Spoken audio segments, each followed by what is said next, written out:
सदर ममलकत ने आखिरी लम्हात में कौमी असम्बली का इजलास बुला ही लिया। 2 घंटे बाद कौमी असम्बली इजलास की सदारत स्पीकर परवेज अशरफ करेंगे। 9 मुंतखब अरकान असम्बली हल्फ उठाएंगे। स्पीकर और डिप्टी स्पीकर के इंतखाब के लिए कागजात भी जमा कराए जा सकेंगे। सदर ममलकत ने कौमी असम्बली का इजलास बुलाने की समरी पर गुज़श्ता रात 11:15 बजे दस्तखत किए। सदर की मंजूरी से पहले ही कौमी असम्बली सेक्रेटेरिएट ने इजलास बुलाने का नोटिफिकेशन जारी कर दिया था।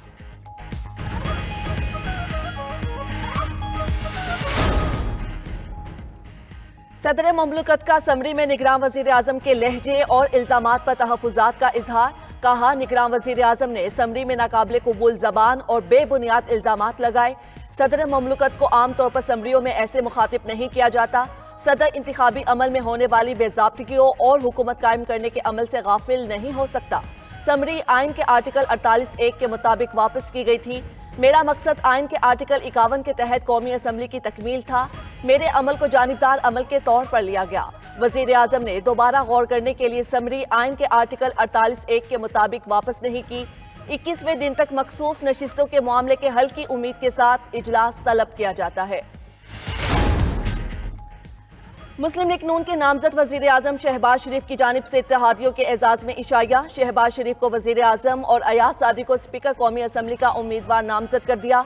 पीपल्स पार्टी के गुलाम मुस्तफा शाह डिप्टी स्पीकर के लिए उम्मीदवार होंगे। आसिफ अली जरदारी सदर के उम्मीदवार होंगे।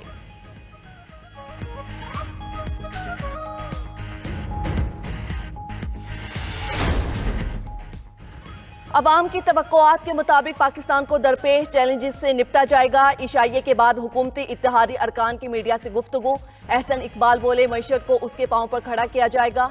नवीद कमर ने कहा, मुल्क कौम के लिए सब मिलकर चलेंगे। अब्दुल अलीम खान ने कहा, नई क़यादत आ रही है, उम्मीद है अवाम को रिलीफ दिया जाएगा। मुस्तफ़ा कमाल कहते हैं, एतराज़ बराए एतराज़ का सिलसिला खत्म होना चाहिए।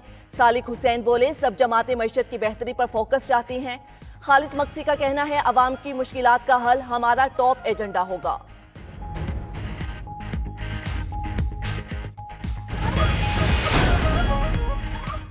मौलाना फजलुर रहमान से इत्तिहादी जमातों के कायदीन की मुलाकात। मौलाना से स्पीकर, डिप्टी स्पीकर और सदारती इंतखाब के लिए ताउन की दरख्वास्त। जराये के मुताबिक सरबराह JUI ने इंतखाबी धांधली की शिकायत के अंबार लगा दिए।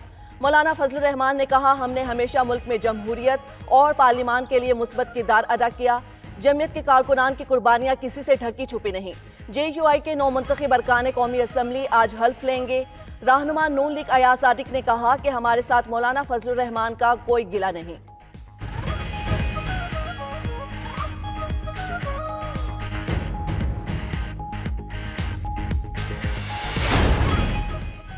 पाकिस्तान तहरीक इंसाफ ने IMF को खत लिख दिया। खत के मतन के मुताबिक IMF से दरखास्त की गई है कि 2 हफ्तों के अंदर कौमी और सूबाई असम्बलियों की 30% नशिस्तों का ऑडिट यकीनी बनाया जाए। खत में बेल आउट पैकेज में सियासी इस्तेहकाम मद्देनजर रखने की दरखास्त।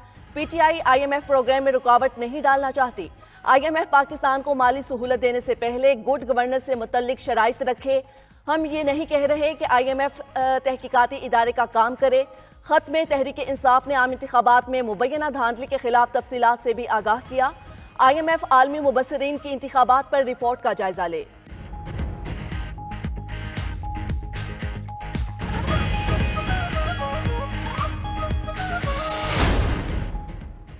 PTI को खत लिखने पर सियासी कीमत अदा करनी पड़ेगी। निगरान वजीर आजम अनवारुल हक काकड़ का रद्द-ए-अमल। कहा, PTI की जानिब से IMF को खत गैर जिम्मेदाराना है। इस वक्त IMF से मस्बत बातचीत जारी है। इंतखाबी मामलात का फोरम IMF नहीं। PTI के IMF को खत लिखने से कोई फर्क नहीं पड़ेगा।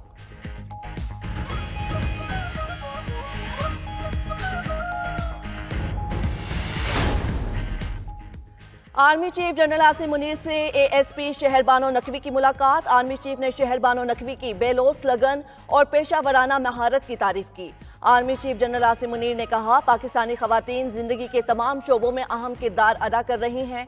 खवातीन मुआशरे का अनमोल तोहफा और उनका एहतराम मजहब और हमारी माशरती इक़दार में भी शामिल है।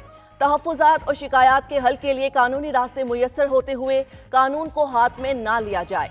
बिद्दत की बुनियाद पर मनमानी कार्रवाइयाँ मुआशरे के नुक्ता नज़र को कमज़ोर करती हैं।